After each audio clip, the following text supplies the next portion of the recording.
Bonjour les amis, je vais vous parler aujourd'hui de la dignité. Je vois beaucoup de textes apparaître de ci, de là sur la dignité et je trouve que notre société en manque singulièrement de dignité. Alors, qu'est-ce qu'on peut dire sur la dignité? La dignité, c'est pas quelque chose que l'on porte comme un étendard, c'est pas quelque chose que l'on met à la boutonnière, c'est pas quelque chose que l'on montre par des preuves. Je crois que c'est quelque chose qu'on a au fond du cœur. C'est savoir que on a fait ce que les humains, les vrais, ceux qui se sont éloignés de beaucoup de défauts, certains terribles, font. Je crois que maintenant, la dignité, ce serait, selon moi, reconnaître que les difficultés énormes sont devant nous, les difficultés cataclysmiques, comme le dit le GIEC, vous voyez, c'est même pas moi qui dis ça, et que chacun de nous a un devoir, en quelque sorte, qui est de sauver les humains qui ne sont pas conscients. Beaucoup d'entre eux savent évidemment qu'il va y avoir un effondrement, mais bon, c'est pour plus tard, n'est-ce pas? Puis c'est surtout pas pour moi, c'est pour d'autres. Beaucoup savent que les difficultés sont devant nous, mais ils attendent que leurs voisins fassent le premier pas peut-être. Et encore, je ne suis pas certain que le voisin suffise. Voilà, la dignité, c'est être certain qu'on a fait ce qu'on devait faire dans une situation qui s'avère être extrêmement dangereuse.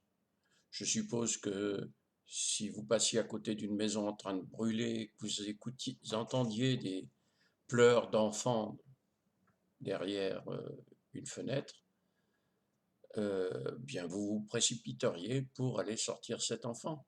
Je pense que vous seriez courageux comme ça, la plupart d'entre vous. Aujourd'hui, c'est exactement ce qui se passe.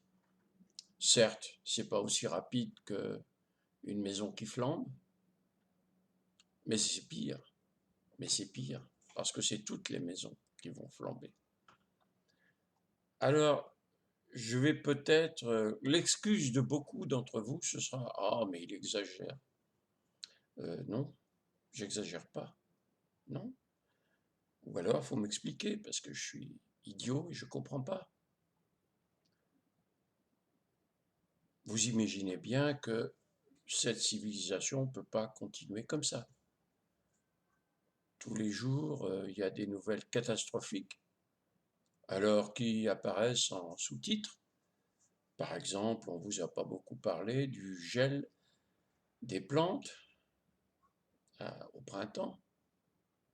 Ben oui, mais on n'a pas de miel cette année en France. Très très peu.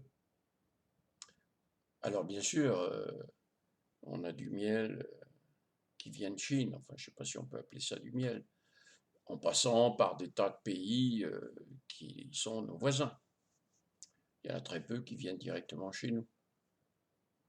C'est pas parce qu'on les contrôle, hein, mais c'est parce que certaines personnes, certains apiculteurs sont assez honnêtes pour ne pas faire de trafic comme ça.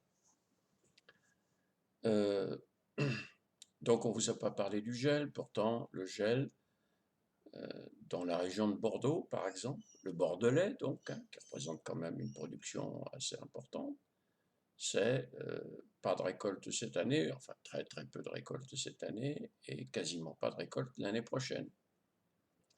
Dans les fruitiers du sud de la France, eh bien, on mange des fruits qui viennent d'ailleurs, n'est-ce pas? Euh, L'humidité, les pluies, les inondations ont provoqué 40 à 60% de blé en moins. Sur le plan mondial, c'est pas très grave, hein. La Russie compense parce qu'il fait beau chez elle maintenant, donc elle atteint des rendements de blé qui sont presque les nôtres. Voilà, donc quelques petits. Alors bien sûr, les inondations en Allemagne, qui vont faire que l'Allemagne va acheter beaucoup de nourriture que normalement elle produit. Et ce sera de la nourriture en moins, ce qui fait que les prix des produits ont augmenté de 20%. Alors pour la classe la plus riche, c'est pas bien grave. Pour la classe moyenne, ma foi, on râle, mais ça va, on vit. Mais pour la classe qui n'arrive pas à finir ses fins de mois, eh bien, c'est un vrai problème. Alors croire que cette civilisation va durer comme ça pendant encore longtemps, c'est vraiment, c'est vraiment avoir des idées un peu courtes, quoi. Forcément, les gens vont commencer peut-être à en avoir marre de manger si mal pour des prix aussi chers, ou en ont marre d'aller mendier la nourriture dans les différentes organisations qui pourtant font ça très bien et de bon cœur. Voilà, les fermes de la vie, c'est la solution. Si vous aviez fait une ferme de la vie il y a un an, aujourd'hui, il y aurait, allez, 150 personnes, disons entre 100 et 150 personnes, sur cette ferme de 1 hectare, qui mangeraient à leur faim. Hein, des légumes, bien sûr. Alors, il n'y en aurait pas encore énormément, mais il y en aurait suffisamment pour nourrir 100 à 150 personnes. Euh, qui mangeraient des poulets, des œufs, etc., etc. Enfin, tout ce qu'on a pu développer. Voilà. Et ceux qui n'ont pas besoin d'attendre que la nourriture pousse pour manger, ceux qui sont capables d'aller l'acheter, eh bien, ma foi, ils continueraient à aller l'acheter pour que ceux qui ont vraiment besoin de nourriture puissent la trouver. Et comme c'est eux qui l'auront construite, cette nourriture, qui auront construit tout ce qu'il faut pour qu'elle naisse, qu'elle pousse, eh bien, ils retrouveraient la dignité qu'ils perdent en allant la chercher là où on leur donne. C'est un peu la boucle bouclée, vous voyez. Et ceux qui n'ont pas besoin d'acheter la nourriture, ceux qui gagnent suffisamment bien leur vie, auraient trouvé une dignité toute nouvelle en pensant que des humains, grâce à eux, grâce à leur intervention dans les fermes de la vie, dans cette ferme-là, euh, eh bien, trouvent de quoi manger. Ils trouvent beaucoup plus que de quoi manger. Ils trouvent de quoi se soigner.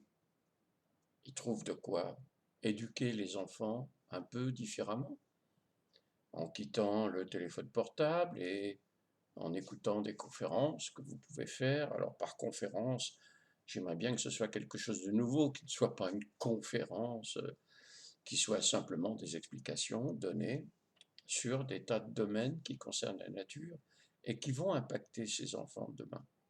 Comment se fait-il qu'il va y avoir un effondrement? Il y a deux aspects. Il y a l'aspect économique, financier, etc. Cette civilisation qui est complètement malade.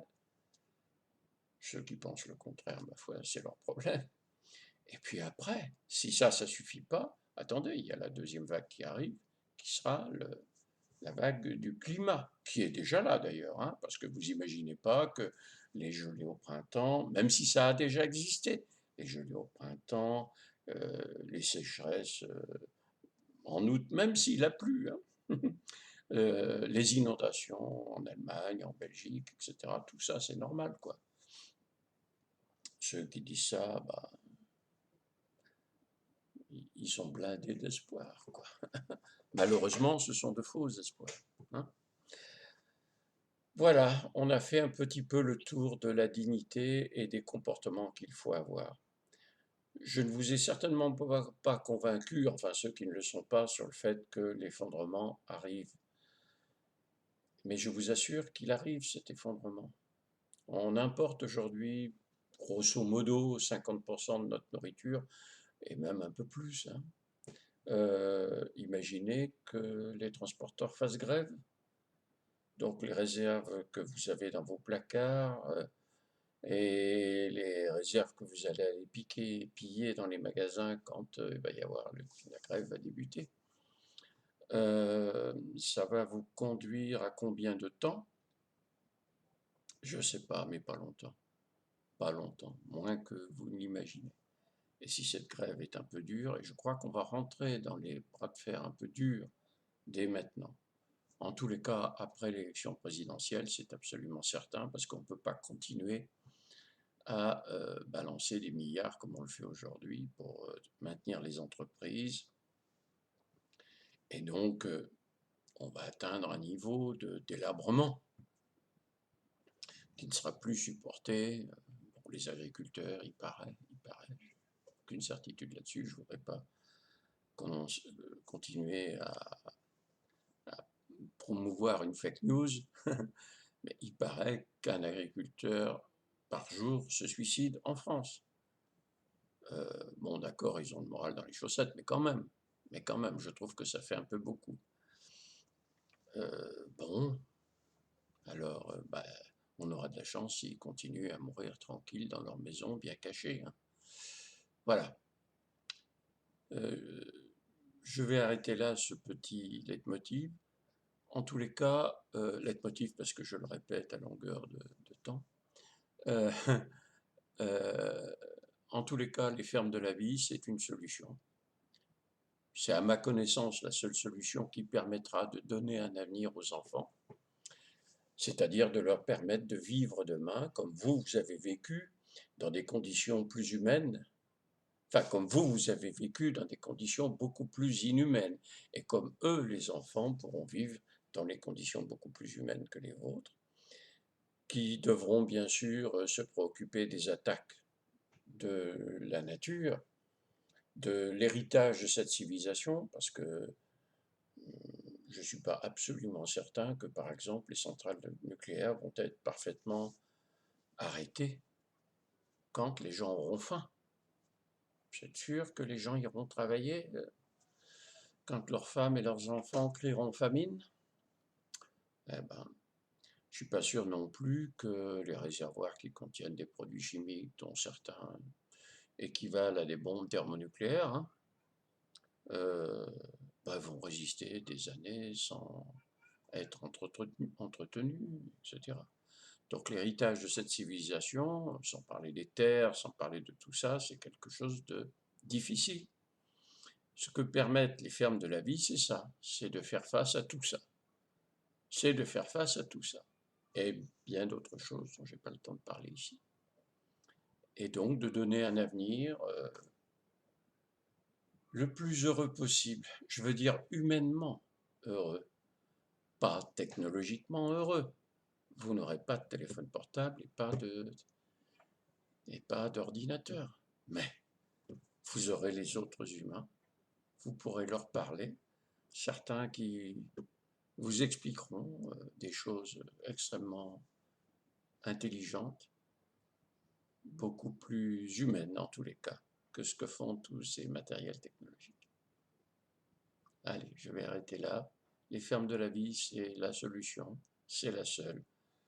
A priori, ça devrait échouer parce que l'humain n'est pas fait aujourd'hui pour réfléchir intelligemment, pour décider correctement. L'humain, aujourd'hui, il a des croyances. Il y a plein de croyances, même notre gouvernement en a. Que le vaccin, par exemple, est la solution. Ah bon, je ne sais pas trop à quoi ça sert sur un enfant de 15 ans, par exemple. Même si on va me dire qu'il y a des enfants, une dizaine ou une quinzaine ou une vingtaine, qui ont attrapé la Covid et qui ont beaucoup souffert. Ouais. Mais enfin, il y a beaucoup d'autres maladies, n'est-ce pas? Beaucoup. Voilà, donc méfiez-vous des croyances. Être raisonnable, tout simplement raisonnable, c'est intégrer ou créer une ferme de la vie. C'est ça, être raisonnable, être sage. Voilà. À bientôt.